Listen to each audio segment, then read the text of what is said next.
तो चलिए आज चलते हैं बहादुरपुर कोठी की एक बहुत ही रहस्यमयी और डरावनी दुनिया में। ये एक ऐसी कहानी है जो एक वीरान हवेली और उसके अंदर छिपे एक भयानक राज के इर्द गिर्द घूमती है। आइए इस कहानी की परतों को एक एक करके खोलते हैं। कहानी की शुरुआत ही होते है एक चेतावनी से जो वहाँ के गांव वाले हर बाहर वाले को देते हैं। बहादुरपुर की उस कोठी की तरफ मत जाना, वहाँ सूरज ढलते ही वक्त ठहर जाता है। ये सिर्फ एक लाइन नहीं है बल्कि उस जगह पर मंडरा रहे खतरे का पहला इशारा है जो आने वाले खौफ की नींव रखता है। तो कहानी का हीरो है आर्यन, एक वाइल्ड लाइफ फोटोग्राफर। उसे पुरानी, वीरान और भूताहा जगहों की तस्वीरें खींचने का एक अजीब सा जुनून है और यही जुनून उसे हिमाचल के एक ऐसे गुमनाम से गांव तक खींच लाता है जिसका नाम शायद नक्शों पर भी ढूंढना मुश्किल हो। और यहीं पर कहानी का पहला कॉन्फ्लिक्ट सामने आता है। एक तरफ है गांव वालों का गहरा डर और विश्वास और दूसरी तरफ है आर्यन का मॉडर्न लॉजिकल दिमाग जो इन सब बातों को सिर्फ कहानियां समझकर हंस देता है। और यही अविश्वास उसे सीधे खतरे के मुंह में धकेल देता है। जैसे ही सूरज ढलता है आर्यन उस कोठी के ठीक सामने खड़ा होता है। जरा उस सीन को इमेजिन कीजिए, एक बहुत बड़ी हवेली जो अब एक खंडहर बन चुकी है। उसकी काई लगी दीवारें और टूटी हुई खिड़कियां एकदम किसी ठंडे कंकाल की तरह उस शाम की खामोशी में उसे घूर रही थीं। माहौल में एक अजीब सी उदासी और डर घुल चुका था। तो गांव वालों की सारी चेतावनियों को कह सकते हैं हवा में उड़ाकर आर्यन फैसला करता है अंदर जाने का। अब हम कोठी के अंदर चलेंगे और देखेंगे कि कौन से पहले बेचैन करने वाले संकेत उसका इंतजार कर रहे थे। ये वो पल है जब कहानी एक नए और कई ज्यादा खतरनाक मोड़ में दाखिल होती है। और जैसे ही वो दरवाजे को धक्का देता है एक भारी चरमराहट की आवाज आती है। ये उस जगह की उम्र और उसके अकेलेपन का पहला सबूत था। ऐसा लगा जैसे वो कोठी दशकों की नींद से जागी हो और किसी के आने से बिल्कुल खुश नहीं है। अंदर घुसते ही उसे जो पहली चीज महसूस होती है वो है ठंड। लेकिन ये कोई नॉर्मल ठंड नहीं थी। ये एक ऐसी ठंड थी जो सीधे हड्डियों तक उतर जाए, जो अक्सर किसी अनचाही मौजूदगी का एहसास कराती है।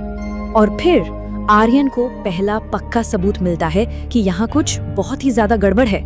अपनी टॉर्च की रोशनी में वो धूल पर अपने कदमों के निशान देखता है, लेकिन ठीक उनके बगल में किसी और के भी निशान थे। और जो बात सबसे अजीब, सबसे डरावनी थी वो ये कि उन निशानों में उंगलियां पीछे की तरफ थीं। पीछे की तरफ। अब सोचिए ऐसा कौन हो सकता है। अभी आर्यन इस खौफनाक पहेली को सुलझाने की कोशिश ही कर रहा था कि तभी उसे ऊपर की मंजिल से किसी के तेजी से दौड़ने की आवाज आती है। अब ये साफ हो चुका था कि वो उस कोठी में अकेला नहीं है और उसका अगला कदम भी तय था, ऊपर जाकर देखना।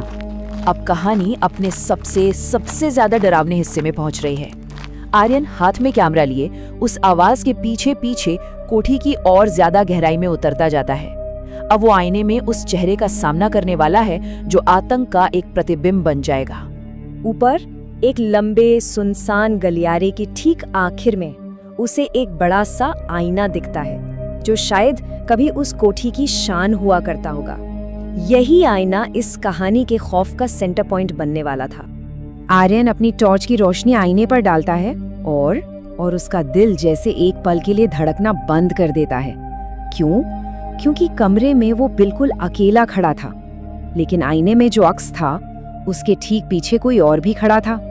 एकदम से घबराकर आर्यन बिजली की तेजी से पीछे पलटता है, लेकिन वहां कोई नहीं था, बिल्कुल कोई नहीं। गलियारा एकदम खाली था और ये भयानक सच उसके दिमाग में घर कर जाता है कि वो जो भी है वो सिर्फ और सिर्फ आईने के अंदर है। वो कांपते हाथों से फिर आईने की तरफ देखता है और इस बार वो साया वो उसके और भी करीब आ चुका था। उसकी आंखें पूरी तरह सफेद, बिना पुतलियों के, उसकी स्किन पत्थर जैसी सख्त और बेजान, और वो बस आर्यन को घूर रहा था। और फिर वो होता है जो डर की हर सीमा को तोड़ देता है। आईने के अंदर वो साया अपना हाथ आर्यन की गर्दन की तरफ बढ़ाता है और ठीक उसी पल असल दुनिया में आर्यन को अपनी गर्दन पर बर्फीली उंगलियों का स्पर्श महसूस होता है। आईने और हकीकत के बीच की दीवार अब टूट चुकी थी। अब कहानी अपने क्लाइमैक्स पर है, अपनी आखिरी सबसे भयानक मंजिल पर। आर्यन भागने की, जिंदा बचने की आखिरी कोशिश करता है, लेकिन क्या वो बच पाएगा? या उसकी आत्मा हमेशा के लिए एक फ्रेम में कैद हो जाएगी। पूरी तरह घबराया हुआ आर्यन भागने के लिए दरवाजे की तरफ दौड़ता है, लेकिन दरवाजा जाम है, वो फंस चुका है। हताश होकर वो अपनी टॉर्च की तेज रोशनी सीधे आईने पे मारता है और शीशा चटकने लगता है। लेकिन ये कोई बचने का रास्ता नहीं था, क्योंकि उन दरारों से काला धुआं बाहर निकलने लगता है और वो साया धीरे धीरे उस टूटे हुए फ्रेम से बाहर रेंगना शुरू कर देता है। और फिर एक धीमी खुरदरी आवाज में वो साया बोलता है, जो असल में आर्यन की मौत का फरमान था। तुमने मेरी तस्वीर लेने की हिम्मत की, अब मैं तुम्हारी रूह को इस फ्रेम में कैद करूंगा। उसका मकसद, उसका बदला साफ था, तस्वीर लेने की सजा और आत्मा की कैद। अगली सुबह सब कुछ शांत था। आर्यन का कोई अता पता नहीं था। गांव वालों को कोठी के बाहर बस एक ही चीज मिलती है, उसका कैमरा। उस रात जो भी हुआ, उसका इकलौता गवाह। और जब उन्होंने उस कैमरे में खींची गई आखिरी तस्वीर को देखा, तो उनके पैरों तले जमीन खिसक गई। तस्वीर में आर्यन आईने के अंदर था, चीखता हुआ, मदद के लिए हाथ फैलाता हुआ, और आईने के बाहर खड़ा वो रहस्यमयी साया अब कैमरे की तरफ देखकर मुस्कुरा रहा था। फोटोग्राफर खुद एक तस्वीर बनकर रह गया था।